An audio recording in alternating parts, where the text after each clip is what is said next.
how the world treats the rise of India as a global power. Now, you're right, Anand, that of course in per capita terms we are still far away. But I think rising as a global power is a much more about the bulk of India and its importance in the world. So, poor as we may be, just by virtue of the fact that we have a large population and just large, it is quite clear to me that we can now fairly say that as in nominal terms become the world's fourth largest economy, in PPP terms the world's third largest economy, and certainly by the end of the decade we will be at number 3 on both counts, that we matter in the world. I think that is a fair thing to say.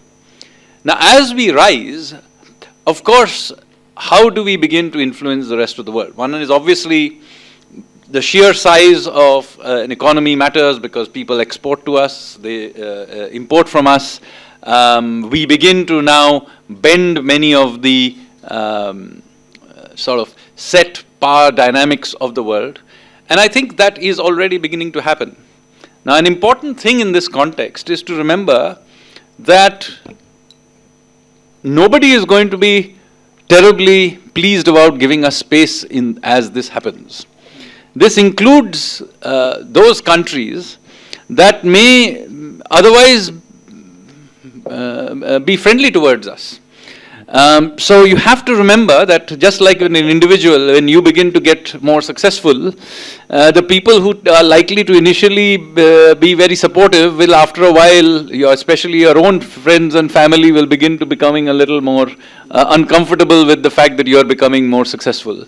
This is also true of nations. So in this context, the question that arises is that how should we respond to this phenomena? My own thing is that we should not, first of all, slow down just because other people are uncomfortable. That would be a loser's perspective. In any case, for far too long, India has punched below its weight category. So, even if we are just punching at our weight category and others are uncomfortable about it, well, we just have to thicken our skin and, in a sense, get others to accommodate this. Now,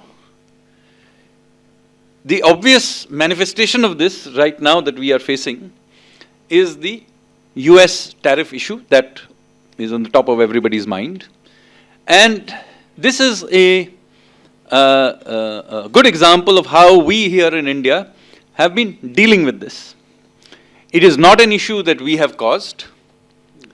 It is also not a situation where we are trying to escalate anything. If you have noticed, our response by and large, even when there are close advisors to the US president who make snide remarks, sometimes what could be even deemed as racist remarks against India, we have in general been quite restrained. The fact that we are restrained, however, does not mean that we are backing down. And in this, again, notice our behavior is quite different than what many other large countries in the world have done. And under the pressure, whether it's the European Union or Japan or many other countries have essentially bent backwards.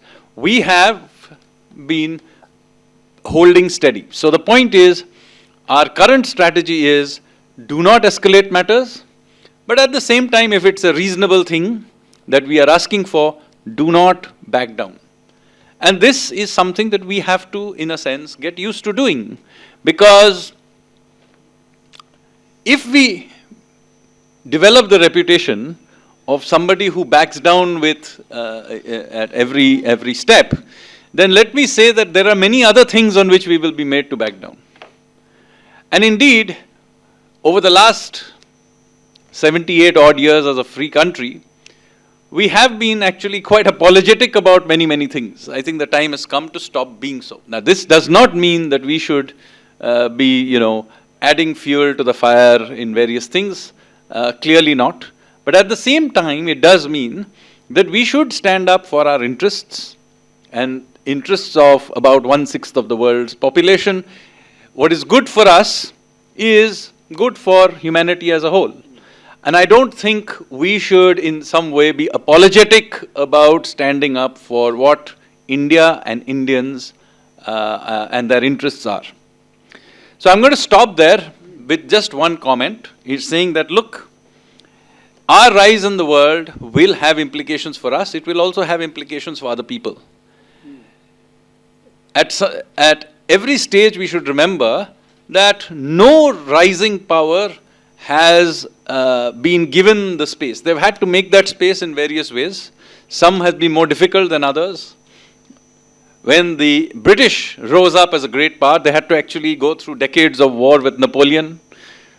When the Russians rose, they had to, conquer their way all the way through to Alaska and stand up to the then great powers in Crimea. The Germans had to win the Franco-Prussian wars. The Japanese had to defeat the Russians in 1905. The Americans had to win 2 world wars.